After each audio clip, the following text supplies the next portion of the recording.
The sky above Seoul had not been blue for 3 months. Smoke and ash filled the air like a permanent fog.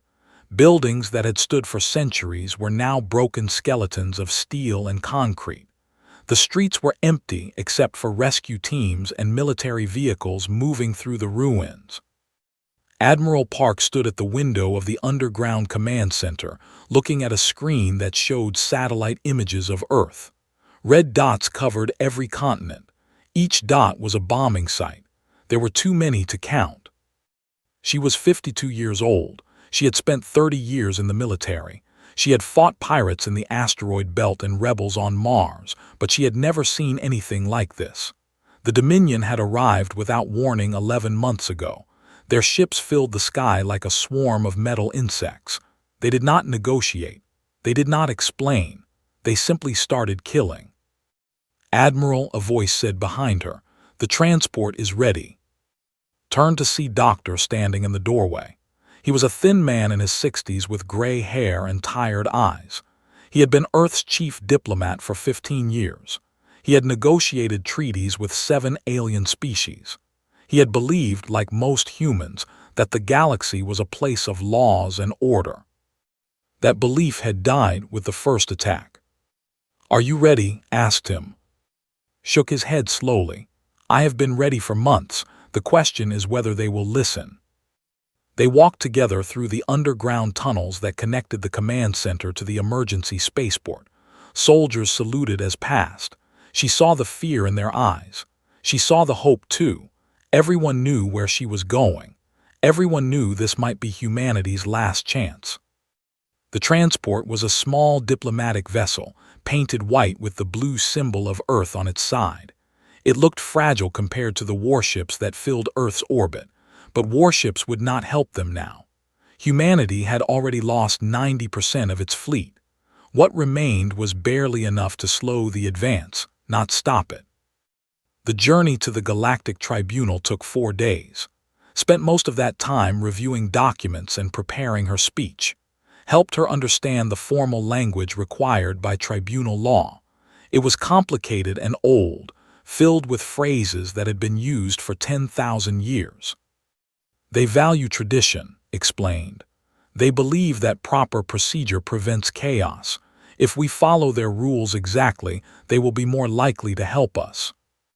And if we don't follow their rules," looked at her with sad eyes, "then they will dismiss our petition without even reading it."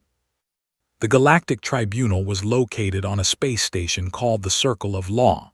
It orbited a dead star at the center of known space.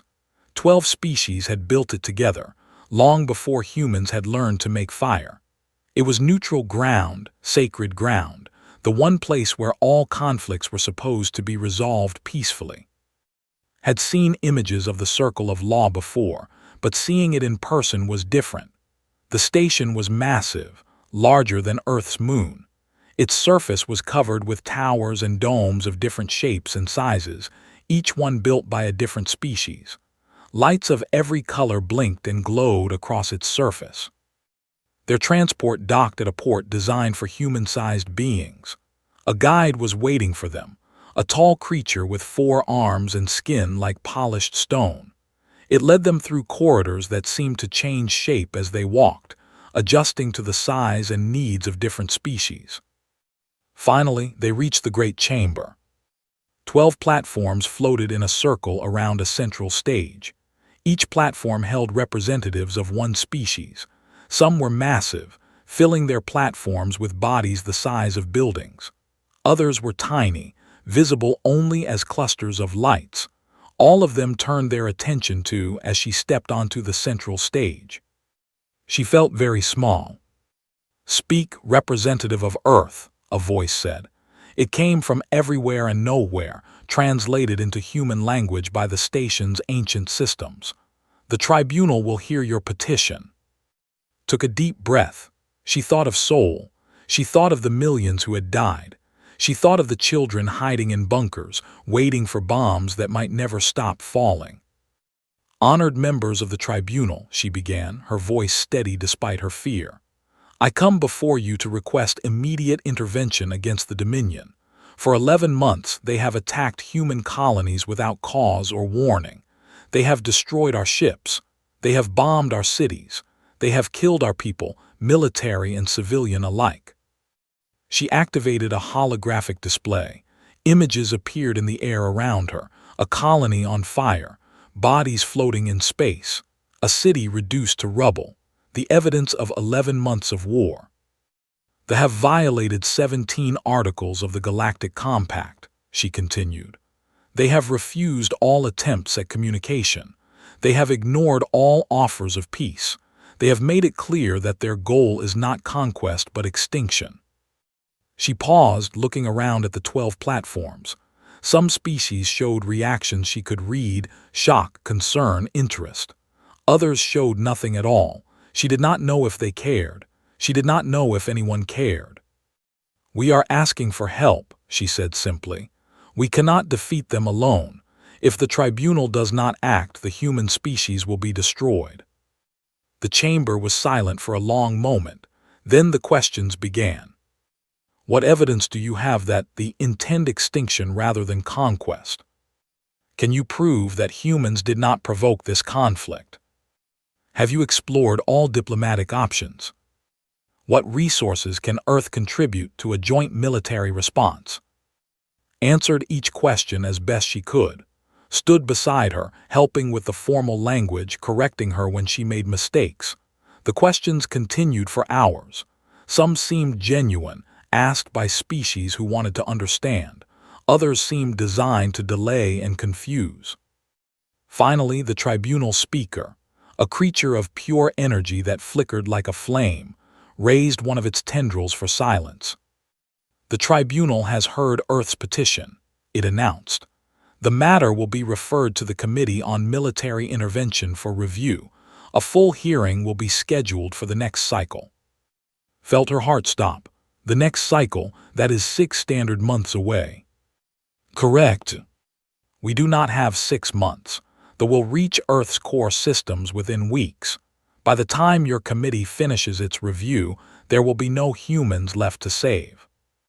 The speaker's energy flickered, perhaps with annoyance, perhaps with something else.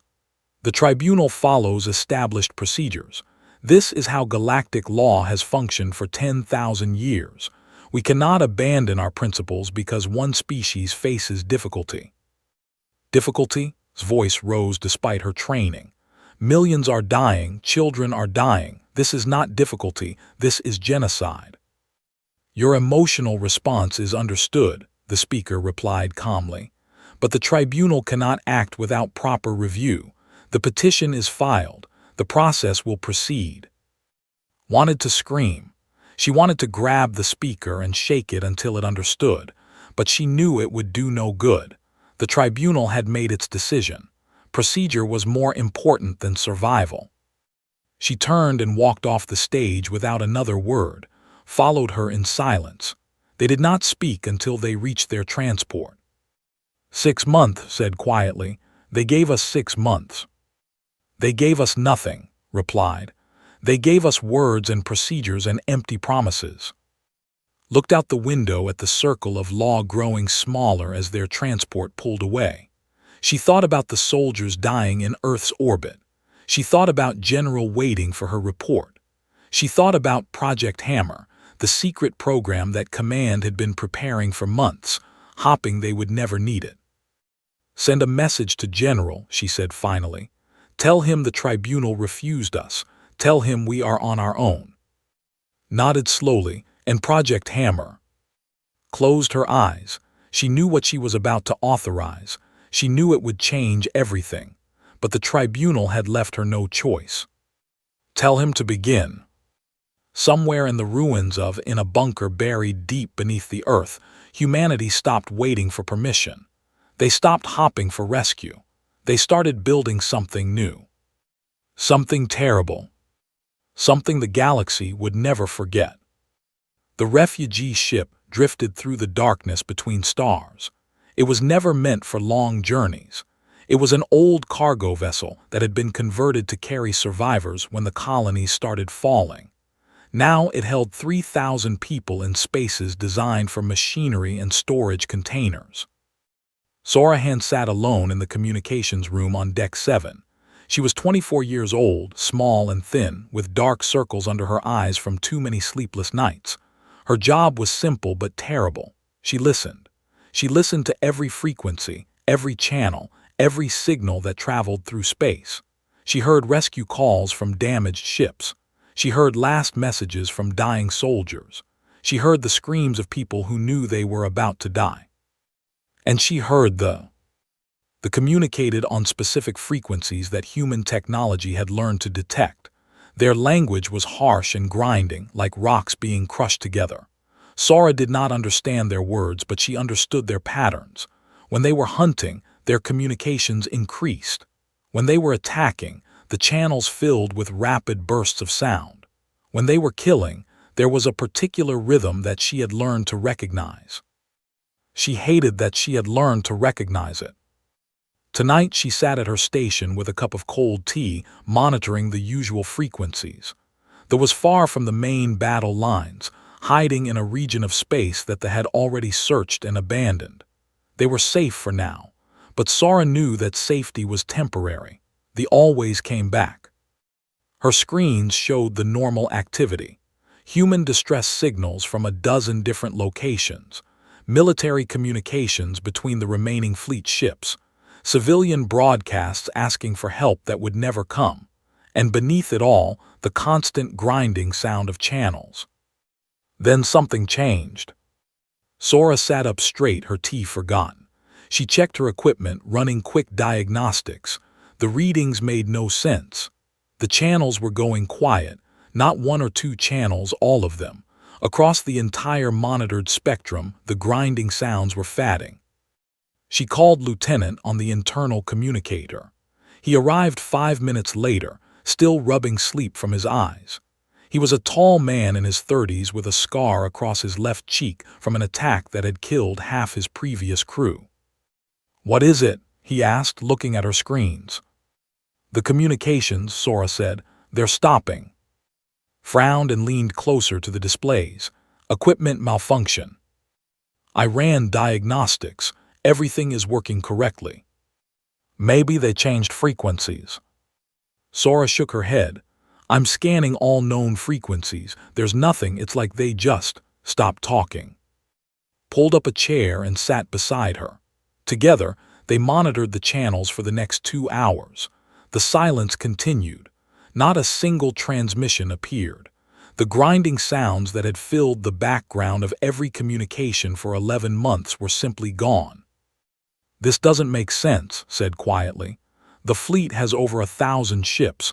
They're always communicating. They have to be."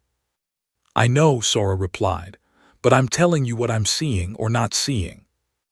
Rubbed his face with both hands. "Send a report to Fleet Command. They need to know about this." Sora prepared the message and transmitted it on the secure military frequency. A response came back within the hour, asking for more details. She provided everything she had, which was almost nothing, just silence where there should have been noise. The next day brought more questions but no answers. Other monitoring stations reported the same thing. The channels were dead. No communications, no signals, nothing. It was as if 1,000 warships had simply disappeared. Some people on the started to hope. Maybe they had been defeated. Maybe Earth's remaining forces had won a secret victory. Maybe help had arrived from somewhere. Sora did not share their hope. She had been listening to the war for too long. She knew that silence was never good news. Silence meant something had happened that was too big for normal channels. Silence meant someone was keeping secrets. On the third day of silence, a new signal appeared. It was a human transmission, broadcasting on all frequencies. Sora detected it first because it was so strong. Someone wanted everyone in the galaxy to hear this message. She recorded it and played it back 3 times to make sure she had heard correctly. The message was in formal galactic standard, the language used for official communications between species. It contained only 3 words. "Aid no longer required." Sora stared at the screen. Her hands were shaking. She called again, and he came running this time, responding to the fear in her voice. "What does this mean?" he asked after hearing the message. "I don't know," Sara whispered, "but it came from human sources. Our people sent this." Sat down slowly. Aid no longer required. The tribunal was still reviewing our petition. We never received any aid. "I know. So what aid are they talking about?" Sara did not answer. She did not have an answer. She only had a terrible feeling in her stomach, a cold certainty that something fundamental had changed. The received orders that night. All refugee ships were to proceed to designated safe zones. They were to maintain communication silence except for emergencies. They were to wait for further instructions. No one explained what was happening. No one told them about the fleet. No one mentioned the three-word message that was now repeating on every channel in known space. But rumors spread anyway. They always did. Sara heard whispers in the corridors. She heard people talking about secret weapons and hidden fleets. She heard someone mention Project Hammer, a name she had never heard before. When she asked about it, people went quiet and looked away. She returned to her station and continued listening. The channels remained silent. Human military communications were encrypted and brief. Civilian channels were full of confusion and fear. Then, on the fifth day, she intercepted something new.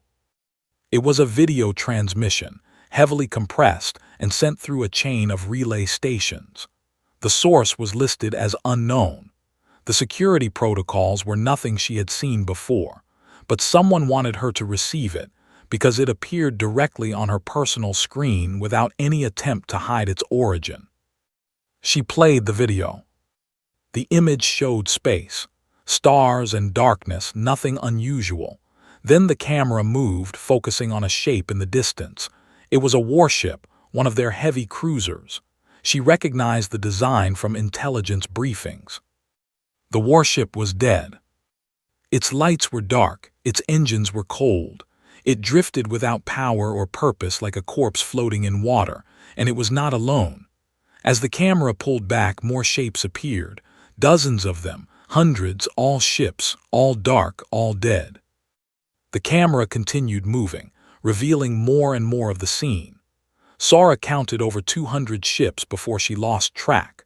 They filled the screen like a graveyard, silent monuments to a battle that had somehow ended without human celebration or announcement. Then the camera focused on something else, something that moved between the dead ships like a shark swimming through a school of fish. It was a ship, but not like any ship Sara had ever seen. It was black, completely black, absorbing light rather than reflecting it. Its shape was wrong, full of angles that hurt to look at. It moved without visible engines, sliding through space as if it belonged there. As Sara watched, the black ship approached one of the dead cruisers.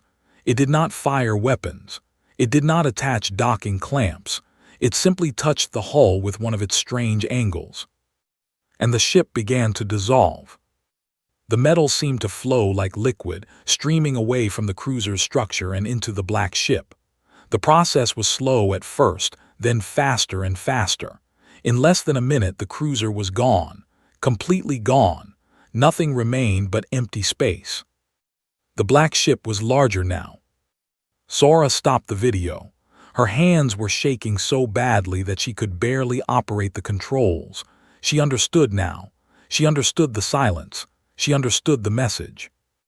Aid no longer required. Humanity had found another way. They had built something that did not need aid from anyone, something that ate enemy ships and grew stronger with each meal, something that had destroyed 1,000 warships in less than a week. She should have felt relief. She should have felt hope. The war was over. Humanity was saved. But all Sara felt was fear. Because the black ships were still out there, and she did not know what they would eat next. Ambassador Ryu walked through the corridors of the Circle of Law with the calm confidence of someone who knew a secret. She was 45 years old, with sharp eyes and silver streaks in her black hair. She had spent her career negotiating trade agreements and cultural exchanges, small matters that no one cared about. Now she carried the weight of humanity's future on her shoulders, and she found that it felt surprisingly light. Two officers walked behind her. They wore black uniforms with no rank markings, no name tags, no identification of any kind. They moved like shadows, quiet and watchful. The alien guides who led the group kept glancing back at them with obvious nervousness. The great chamber was full when they arrived. All 12 platforms were occupied. Representatives from every major species had gathered to witness this moment. News of the fleet's destruction had spread across the galaxy in days. Everyone wanted answers. Stepped onto the central stage and looked around at the assembled powers of the galaxy. She remembered the last time a human had stood here, when Admiral Park had begged for help and received nothing but procedures and delays. That memory filled her with a cold anger that she kept carefully hidden behind her diplomatic smile. "Representative of Earth," the tribunal speaker announced, its energy form flickering with impatience. "You have requested an emergency session to address the situation with the Dominion. The tribunal will hear your statement." "Thank you, honored speaker," replied. Her voice was calm and pleasant, the voice of someone discussing the weather. "I am here to inform the tribunal that the conflict between humanity and the Dominion has ended." Murmurs spread through the chamber, translated whispers in a dozen languages. The speaker raised a tendril for silence. "Ended, explain." "The fleet that attacked Earth no longer exists. Their military capacity has been reduced to zero. The Dominion has surrendered unconditionally." The chamber erupted in noise. Species that had watched humanity struggle and die for 11 months now demanded details. The speaker tried to restore order, but even its ancient authority could not quiet the chaos. One voice cut through the noise, the deep, grinding sound of the representative. Had not known they would be present. She turned to face their platform, where a massive creature covered in armored plates leaned forward with obvious rage. "This is a lie," the growled. "Our fleet was the largest in this region of space. No human force could have defeated it." Smile did not change. "I agree, no human force could have defeated it." The chamber went quiet again. Everyone understood what she was implying. Something other than human force had destroyed the... "Explain yourself, human," the speaker demanded. Reached into her jacket and removed a small device. She placed it on the stage and activated it. A holographic display appeared in the center of the chamber, larger and clearer than any technology the tribunal had seen humans use before. The image showed space. Empty space at first, then the camera moved to reveal the fleet, over 1,000 warships arranged in their standard combat formation. Their weapons glowed with power. Their shields shimmered with energy. They looked invincible. Then the black ships arrived. They emerged from like holes in reality, dozens of them at first, then hundreds. They were small compared to the cruisers, but they moved with a speed that physics. They did not fly in formation. They did not coordinate their attacks. Each one seemed to act independently, yet they all moved toward the same goal. They opened fire. Weapons that could crack planets were turned against the black ships. Energy beams and missiles and kinetic rounds filled the space between the fleets. Nothing happened. The black ships did not dodge. They did not raise shields. They simply absorbed everything they threw at them. The weapons' fire disappeared into their dark surfaces like light into a black hole. Then the black ships reached the fleet.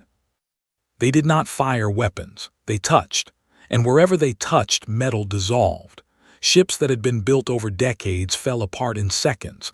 Armor that could withstand nuclear explosions flowed like water into the black ships. Crews had no time to escape. One moment they were fighting, the next moment they were gone. The video continued for 10 minutes. By the end, there was nothing left of the fleet. 1,000 ships, millions of soldiers, the pride of the Dominion, all reduced to nothing.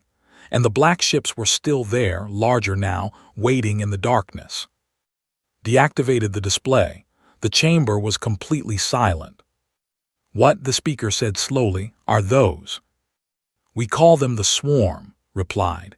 "They are a weapon developed by Earth's defense forces in response to the invasion." "That is not a weapon, that is a monster."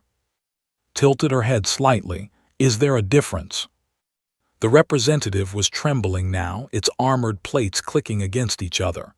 "You have created an abomination. You have unleashed something that cannot be controlled. You have doomed us all." "The Swarm is completely under human control," said calmly.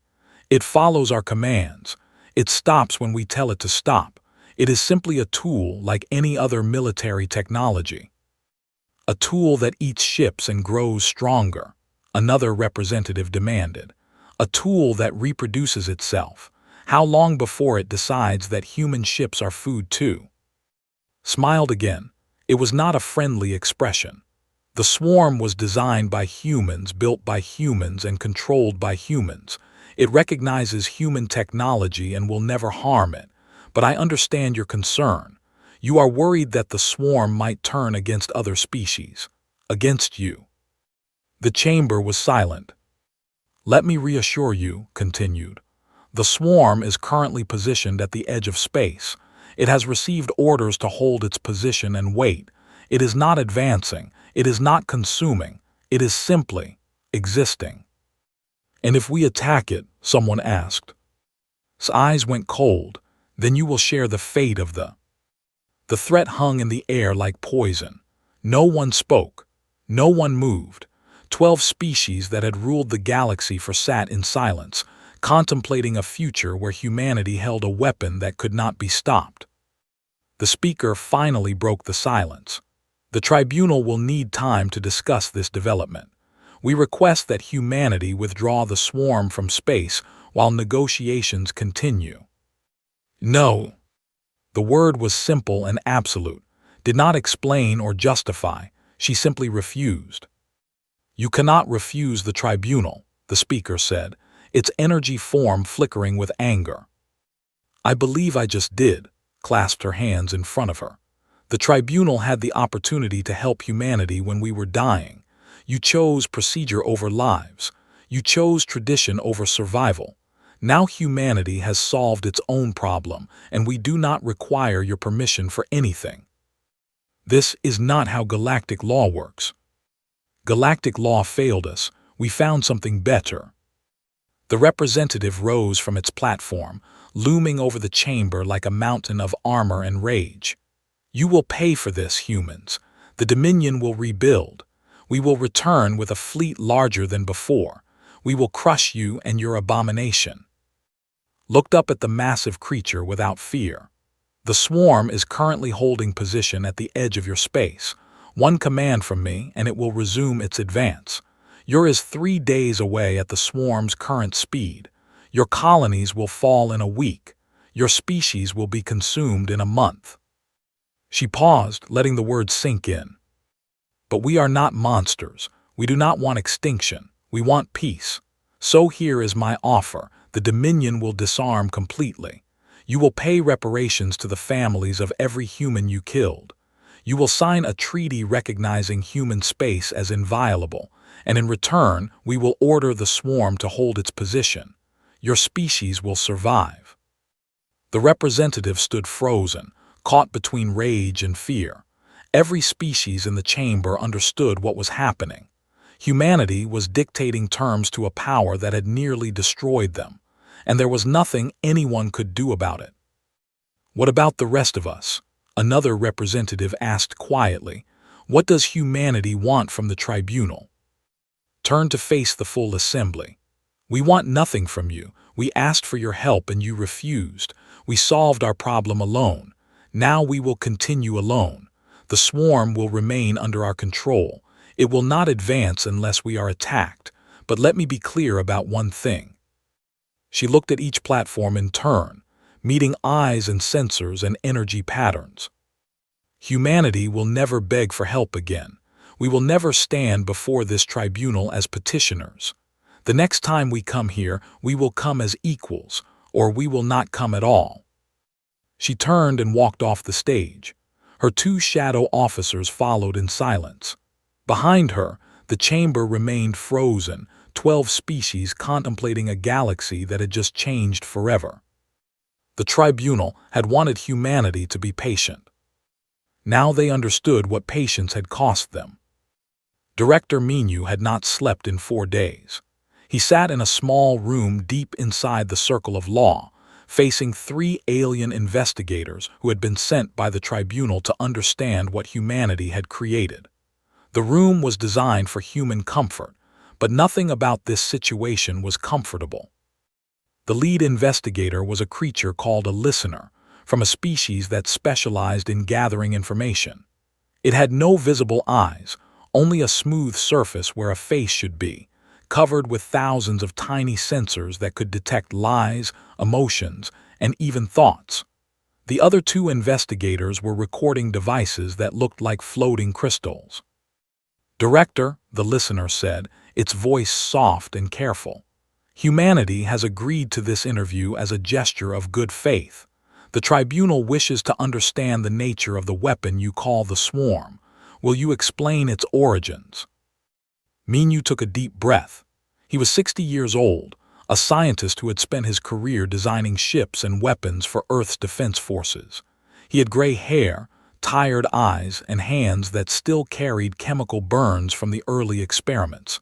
He looked like what he was, a man who had built something terrible because he had no other choice. "I will explain," he said, "because we want you to understand, not because we are afraid of you." The listener nodded. "Proceed." Minu leaned back in his chair.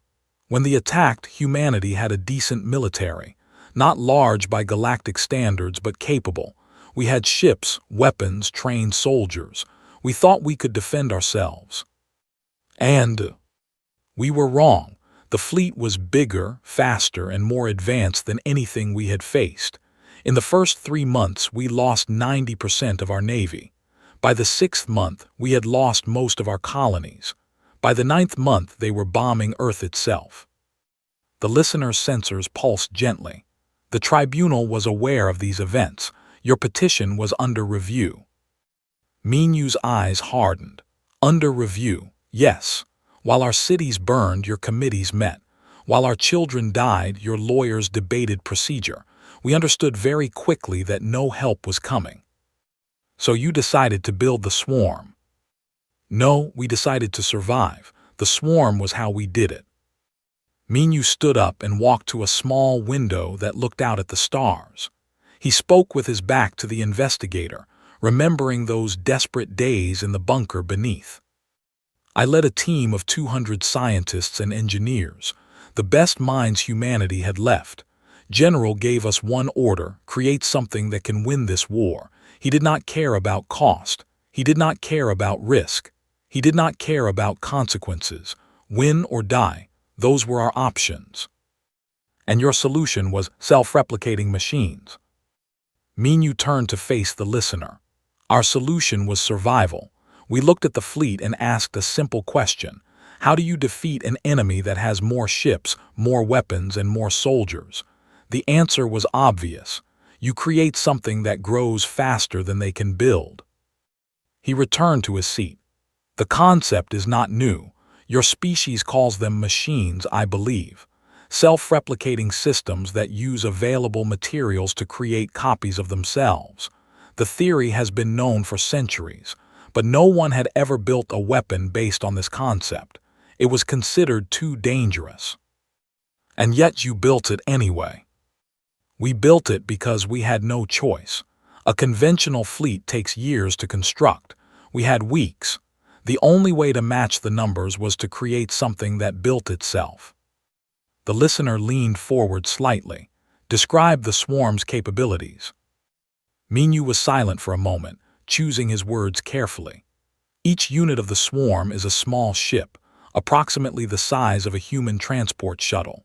It contains no crew. It is controlled entirely by an artificial intelligence we developed specifically for this purpose. The hull is made of a material that can absorb almost any form of energy and convert it to power. and the ship contains a molecular disassembly system that can break down any physical matter into its component elements. The process shown in the video, the ship's dissolving. Yes, the swarm approaches a target, attaches to its hull, and begins disassembly. The raw materials are processed internally and used to construct new swarm units. One unit can become two in approximately 6 hours, depending on the size and composition of the target. The listener's sensors flickered rapidly. So the swarm feeds on enemy ships and reproduces. How large is it now? Minyu hesitated. We began with 12 units. After consuming the fleet, the current count is approximately 4,000. The room went silent. The floating crystals stopped their gentle rotation. Even the listener seemed frozen. 4,000, it repeated quietly, from 12. The fleet provided significant raw materials. And you claim this weapon is under human control. Complete control. Minyu's voice was firm. Every unit of the swarm contains a command receiver that responds only to signals from human authority. The AI controlling each unit was designed with absolute loyalty to human survival as its core directive. It cannot be hacked, corrupted, or turned against us. How can you be certain? Because I designed the AI myself. Minyu met the listener's sensors directly. I spent 20 years studying artificial intelligence before the war. I understand how machine minds work. The swarm's AI is not capable of independent thought. It has no desires, no goals, no ambitions. It only follows orders.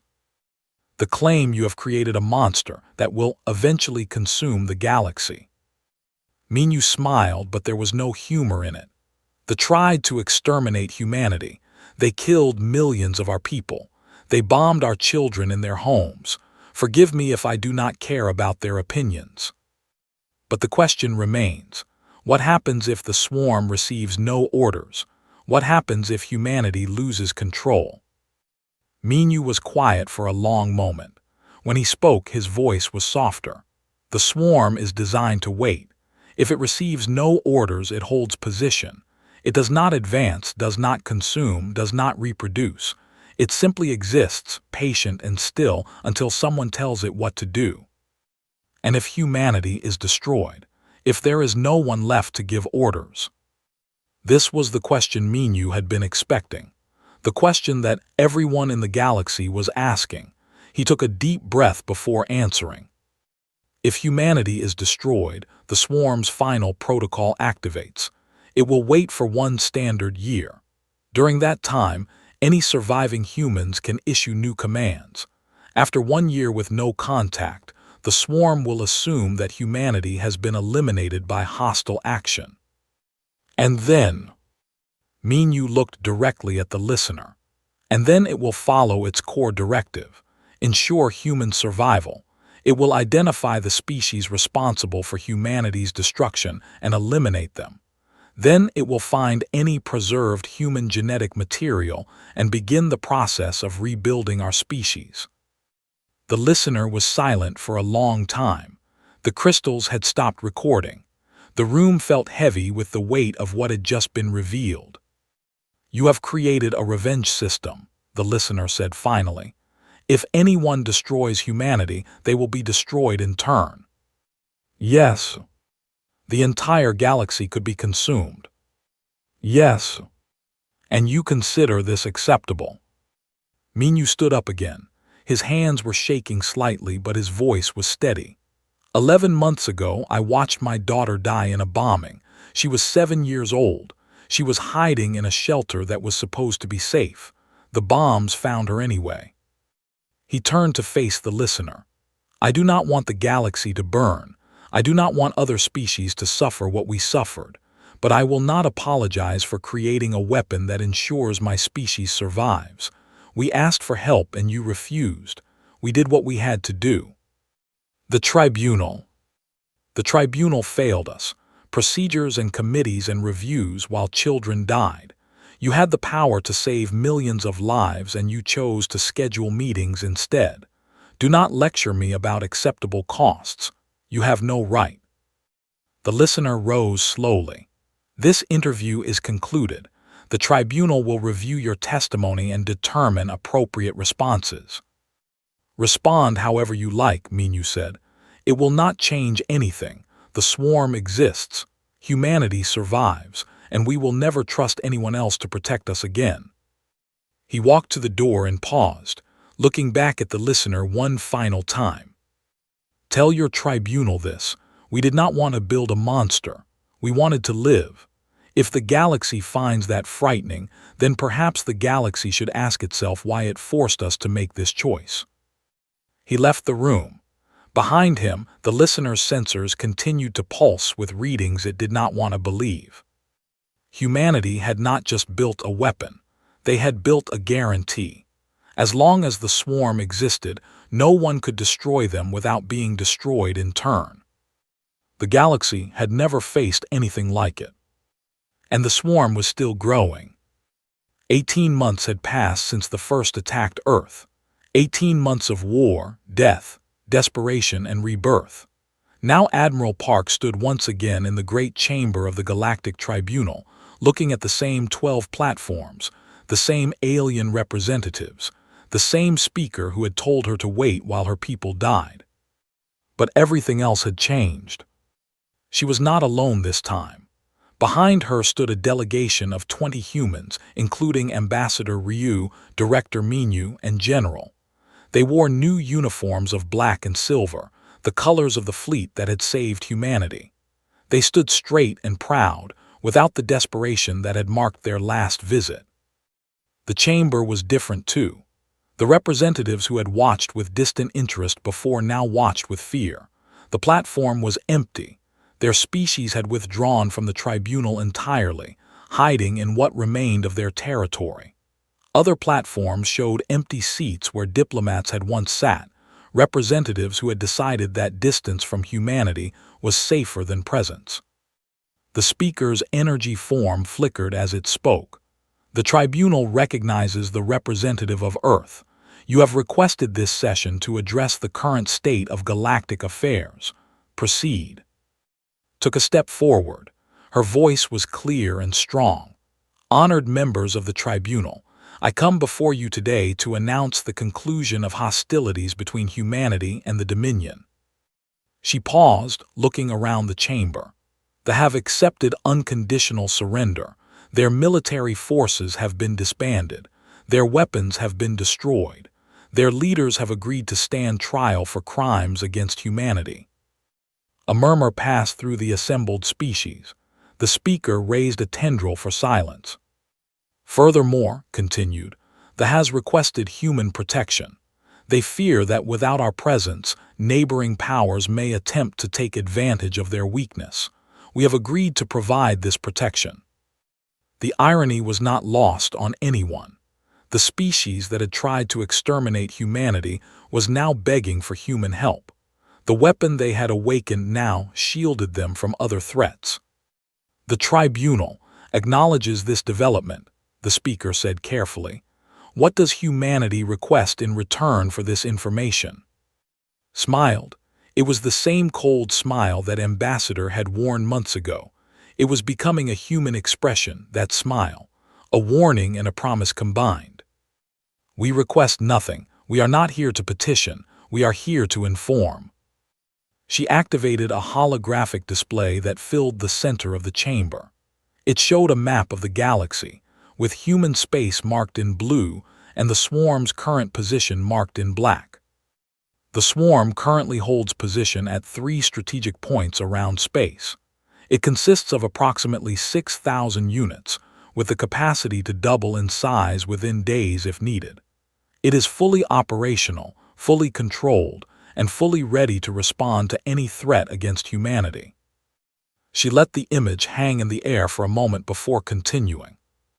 "But we are not here to threaten you. We are here to offer peace." The chamber went silent. This was not what anyone had expected. Turned slowly, addressing each platform in turn. "We understand that the swarm frightens you. It should. We designed it to be frightening. We designed it to ensure that no species would ever again think that humanity is an easy target." She took a deep breath. But we did not design it to conquer. We did not design it to destroy. We designed it to protect. And protection does not require endless growth or constant war. What are you proposing? The speaker asked. A new agreement, not between humanity and the tribunal, but between humanity and every species that wishes to live in peace. She gestured, and the display changed. The map now showed lines connecting different regions of space, trade routes and communication channels and shared territories. Humanity will maintain the swarm as a defensive force. It will not advance beyond its current position unless we are attacked. In return, we ask only for recognition as an equal member of the galactic community, not as petitioners, not as subordinates, as equals. And if we refuse? The question came from a species called the Monitors, ancient beings who had observed the galaxy for millions of years. Their representative was a cloud of crystalline dust that shifted and sparkled as it spoke. Face them without fear. Then we will continue as we are. The swarm will hold its position. Humanity will rebuild its worlds, and we will wait to see what you decide. We are very patient now. We have learned to be. The Monitor's crystals shifted patterns. You speak of patience, but your actions speak of power. You have created a weapon that could consume the galaxy. How do we know you will not use it? You don't. The simple answer hung in the air. Did not try to reassure them. She did not offer guarantees or promises or treaties. She simply stated the truth. You cannot know what we will do in the future, just as we could not know what the would do or what the tribunal would do. We trusted the systems that were supposed to protect us, and they failed. Now we trust only ourselves. She stepped closer to the Monitor's platform. But I will tell you what I know about humanity. We do not want to rule the galaxy. We do not want to destroy other species. We want to live, to grow, to explore, to create. We want what every species wants, a future for our children. They wanted the same things, the Monitor observed, yet they chose war. They chose wrong and they paid the price. Eyes were hard, but we did not attack first. We did not seek conflict. We built the swarm because we had no other choice. Given a real choice, we would have preferred peace. The speaker's energy form pulsed thoughtfully. The tribunal will consider your proposal. A decision will be made in. No. His voice cut through the chamber like a blade. There will be no committees, no reviews, no waiting while more people die.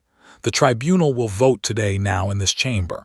Accept humanity as equals or do not, but decide. The speaker flickered with what might have been anger. You cannot dictate terms to the tribunal. I am not dictating. I am asking for a simple answer to a simple question. Can we live together in peace or must we live apart in fear? She spread her hands. It is not a complicated question. It requires only a yes or a no. The chamber was silent. Representatives consulted with their home worlds through secure channels. Holographic displays flickered as species debated across light years in moments. Finally, the Monitor spoke again. I vote to accept humanity as equals. Other voices followed. Some agreed immediately. Others hesitated, then agreed.